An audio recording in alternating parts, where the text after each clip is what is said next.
ನಮಸ್ತೆ ಕರ್ನಾಟಕ, ನಾನು ನಿಮ್ಮ ನಾಗ ಪ್ರಜ್ವಲ್. ಎಲ್ರಿಗೂ ಮತ್ತೊಂದು ಹೊಸ ವಿಡಿಯೋಗೆ ವೆಲ್ಕಮ್.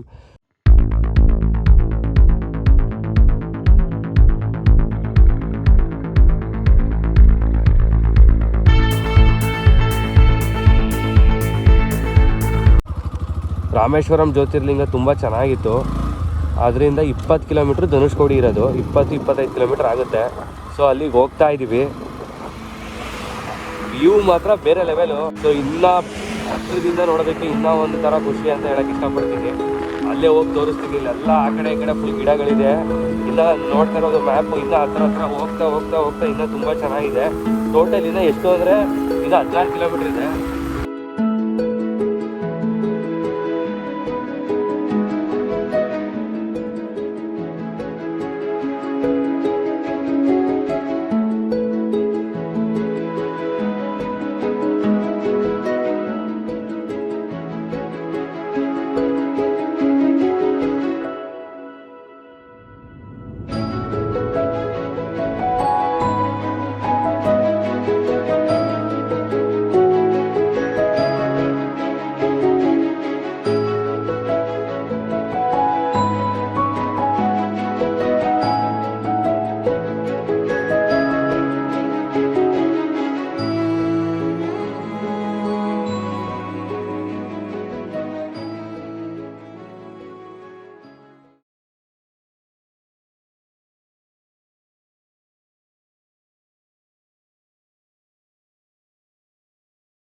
ಇಲ್ಲ ಅದೃಷ್ಟ, ಬೈಕ್ ತಂದಿರೋರು ಅದೃಷ್ಟ ಮಾಡಿದೀವಿ ಮಾತ್ರ.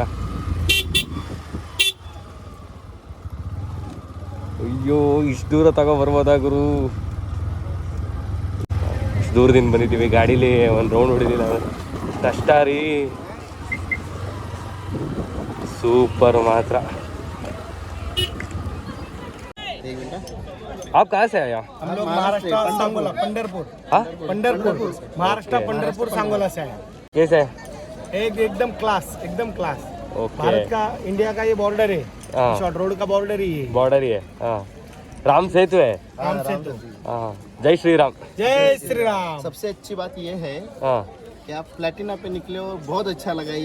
ये देख के सुकून आ गया कि राइडिंग करने के लिए बड़ी वाली बाइक नहीं चाहिए होती। हाँ, वो मेरे दिमाग में बैठ गया अभी। मैं मिडिल क्लास हूँ इसलिए। नहीं, हम भी मिडिल क्लास। हम भी मिडिल क्लास। इंडिया में 95% मिडिल क्लास ही है। मिडिल क्लास ही है। आप ऐसा जरूरी नहीं कि कहने का मतलब क्या है कि अगर मन में अगर आपके ये हौसला है तो कोई आपको 2 लाख की 3 लाख के बाइक की बाइक नहीं है। मिडिल क्लास गाड़ी पे भी। हाँ, और राइडिंग करना मतलब गाड़ी झूम झूम झूम करना मतलब राइडिंग। चलो। Okay okay. बाइक सीसी नहीं चाहिए। हाँ, सीसी नहीं चाहिए। Okay bro, Keep it up. Thank you, thank you. Keep it up. Okay, thank you. Subscribe करो, सब भी सब्सक्राइब करो। Thank you, bye bye.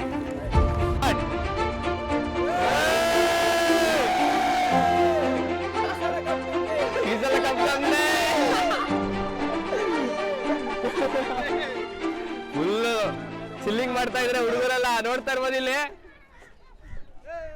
Super ಮಾತ್ರ, super. Thank you, thank you, thank you, thank you. Bye bye bye bye bye bye. ಏನೇ ಹೇಳಿ, ಪ್ಲಾಟಿನಾ ಗಾಡೀಲಿ ಬಂದಿದ್ದೀರಾ, ಪ್ಲಾಟಿನಾ ಗಾಡೀಲಿ ಬಂದಿದ್ದೀರಾ, ಪ್ಲಾಟಿನಾ ಗಾಡೀಲಿ ಬಂದಿದ್ದೀರಾ ಅಂತ ಇದ್ದಾರೆ. ಯಾವ ಗಾಡಿ ಆದ್ರೆ ಏನು ಗುರು? ನಮ್ಮ ಬೇಬಿ ಕರ್ಕೊಂಡ್ಬಂದಿದೆ. ನೋಡ್ತಾ ಇರೋದು ಧನುಷ್ಕೋಡಿಗೆ, ಇಂಡಿಯಾಸ್ ಲಾಸ್ಟ್ ಬಾರ್ಡರ್. ಇನ್ನು ಆ ಕಡೆ ಹೋದರೆ ಶ್ರೀಲಂಕಾ. ಸೊ ಹಿಂದ್ಗಡೆನೇ ರಾಮ ಸೇತು ಇರೋದು.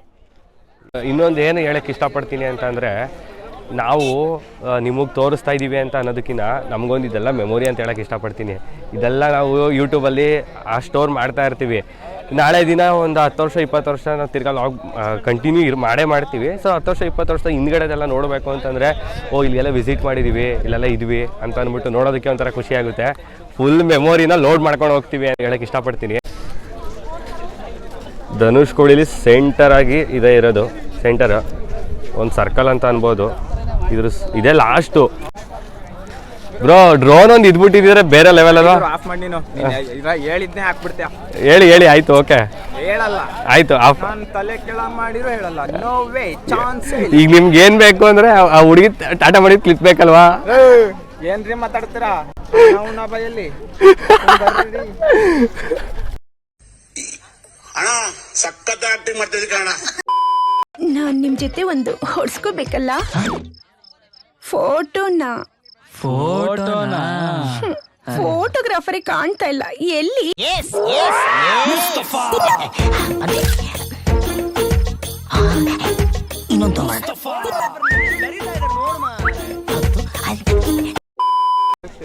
ನಮ್ಮ ಕನ್ನಡದವರು ಬಾರ್ಡರ್ ಅಲ್ಲಿ ಕೆಲಸ ಮಾಡ್ತಾ ಇದ್ರೆ ತುಂಬಾ ಖುಷಿ ಆಗುತ್ತೆ ಇದನ್ನ ನೋಡೋದಕ್ಕೆ. ಟೆಲಿಸ್ಕೋಪ್ ಅದು ₹20 ಅಂತೆ ಒಂದ್ಸಲ ನೋಡಕ್ಕೆ. ಟೆಲಿಸ್ಕೋಪ್ ಇಂದ ನೋಡ್ತಾ ಇರೋದಾ? ಏನ್ ಕಾಣಿಸುತ್ತೆ? ಟವರಾ? ಓಕೆ. ಈ ಮರಳೆಲ್ಲ ಮನೆ ಕಟ್ಟಂಗೆ ಇದ್ಬಿಟ್ಟಿದ್ದಿದ್ರೆ ಇಷ್ಟೊತ್ತಿಗೆ ಇದೆಲ್ಲ ಖಾಲಿಯಾಗಿ ಹೋಗ್ತಿತ್ತು. ಈ ಅಲೆಗಳ ಶಬ್ದ ಕೇಳೋದಕ್ಕೆ ಒಂಥರ ಖುಷಿ. ಸಮುದ್ರ ಸೈಡಲ್ಲಿ ಏನು ತಂಪುಗುರು, ಇಷ್ಟು ಬಿಸಿಲಿದ್ರು ಲೈಟಾಗಿ ತಂಪು ಹೊಡಿತಾ. ಈಗ ಇದು ಏನಿದು ರಾಮ್ ಸೇತುವೆನಾ?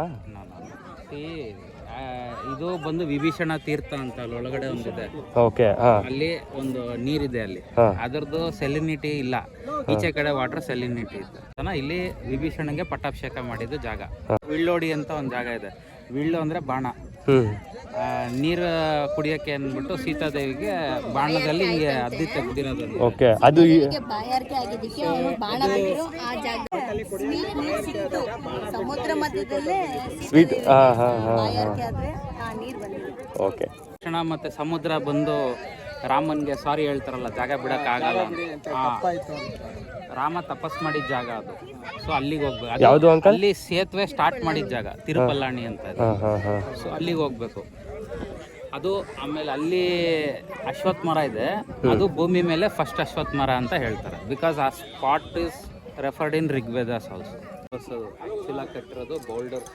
ನಾವು ಏನು ಗ್ರಾನೈಟ್ ಇದೆ, ಆ granite they touched from this end to that end. ಯಾಕೆಂದರೆ ಒಂದು ಸತಿ ಸಮುದ್ರ ದಾಟಿದ್ರೆ ಅವ್ರು ಮದುವೆ ಮಾಡ್ಕೊಳ್ಳೋಂಗಿಲ್ಲ, ರಾಜ್ಯಭಾರ ಮಾಡೋಂಗಿಲ್ಲ, ಅವರು ಯಾವುದೇ ನಗರ ಪ್ರದೇಶಕ್ಕೆ ಎಂಟ್ರಾಗಂಗಿಲ್ಲ. ಸೊ ಅದು ಶಾಸ್ತ್ರ.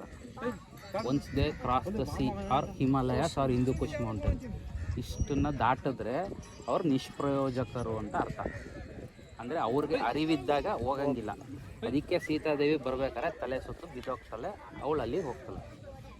ಸೊ ರಾಮ ಹೋಗಬೇಕು ಅಂದರೆ ಆತ ಹೋದರೆ ಅವ್ನು ಯಾರ ಹತ್ರನೂ ಅಣ್ಣ ಅನ್ನಿಸ್ಕೊಳ್ಳೋಂಗಿಲ್ಲ, ಯಾರನ್ನೂ ಅವನು ಸೇವಕ ದಾಸತ್ವ, ಹನುಮಾನ್ನ ದಾಸತ್ವ ತಗೊಳ್ಳೋಂಗಿಲ್ಲ, ಆತನೇ ದಾಸ ಆಗ್ಬಿಡ್ತಾನೆ.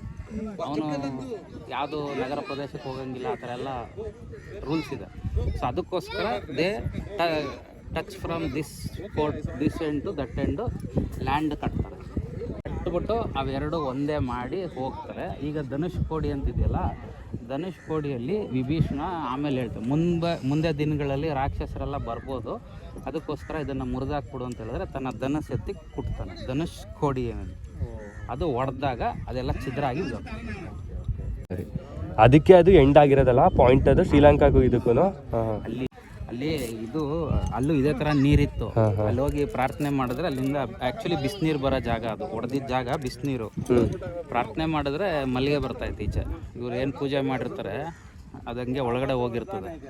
ಯಾವಾಗೋ ಅದು ಮಲ್ಲಿಗೆ ಈಚೆ ಬರುತ್ತೆ. ಬಟ್ ರೆಡ್ಡಿಶ್ ಅಲ್ಲ, ಫ್ರೆಶ್ ಬಿಸಿ ನೀರಲ್ಲೂ ಫ್ರೆಶ್ ಆಗಿರೋಂಥ ಮಲ್ಲಿಗೆ ಈಚೆ ಬರುತ್ತೆ.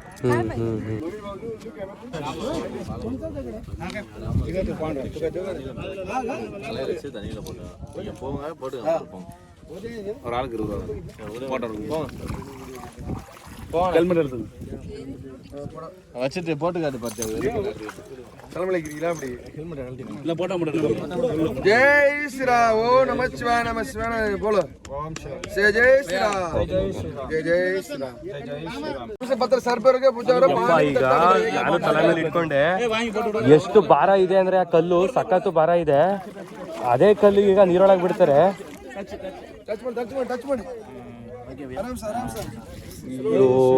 ಫುಲ್ ಫ್ಲೋಟ್ ಆಗ್ತಾ ಇದ್ ನೋಡಿ.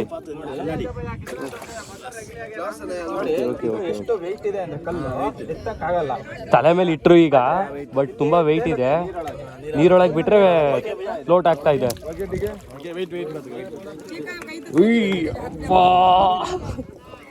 ಸಖತ್ ಭಾರ ಇದೆ.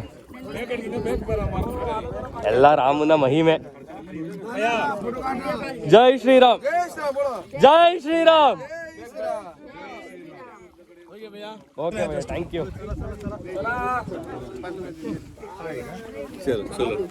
जय जय Shri Ram thank you bye bye bye ಸ್ವಲ್ಪ ಅಮೌಂಟ್ ಇಸ್ಕೊಂಡಿಲ್ಲ ವಿಡಿಯೋ ಮಾಡ್ತಾ ಇದ್ವಿ ಅಂತ. ಎಲ್ರಿಗೂ ಒಂದೊಂದು ಆಸೆ ಇರುತ್ತೆ ಗುರು, ಯೂಟ್ಯೂಬಲ್ಲಿ ಬರಬೇಕು ಹಂಗೆ ಹಿಂಗೆ ಅಂತ. ವೆಯ್ಟ್ ಫೀಲ್ ಆಯಿತು ತಲೆ ಮೇಲೆ ಇಟ್ಟಿದ ತಕ್ಷಣ ಅದು ವಿಡಿಯೋ ಆಫ್ ಮಾಡಿಬಿಟ್ಟಿದೆ. ನೀವು ಆಗಲೇ ಇವ್ರದ್ದು ವೈಭವ್ ಅವ್ರದ್ದು ನೋಡಿದ್ರಲ್ಲ, ಸೇಮ್ ಅದೇ ರೀತಿ ಫೀಲ್ ಆಗೋದು. ರಾಮ್ ಸೇತುವೆ ನೋಡಿಕೊಂಡು ರಾಮೇಶ್ವರಂ ಕಡೆಗೆ ಬಂದ್ವಿ. ಸೊ ಅಲ್ಲಿ APJ ಅಬ್ದುಲ್ ಕಲಾಂ ಯಾರಿಗೆ ತಾನೇ ಗೊತ್ತಿಲ್ಲ ಹೇಳಿ, ಇವರು 11ನೇ ಪ್ರೆಸಿಡೆಂಟ್ ಕೂಡ ಆಗಿದ್ದರು. ಎಲ್ಲರಿಗೂ APJ ಅಬ್ದುಲ್ ಕಲಾಂ ಅವ್ರಿಗೆ ಗೊತ್ತು. ಚಿಕ್ಕ ಹುಡುಗರಿಂದ ದೊಡ್ಡ ಹುಡುಗರ ತನಕ ಅವ್ರ ಬಗ್ಗೆ ಓದಿರ್ತಾರೆ, ಅವ್ರ ಬಗ್ಗೆ ತಿಳ್ಕೊಂಡಿರ್ತಾರೆ.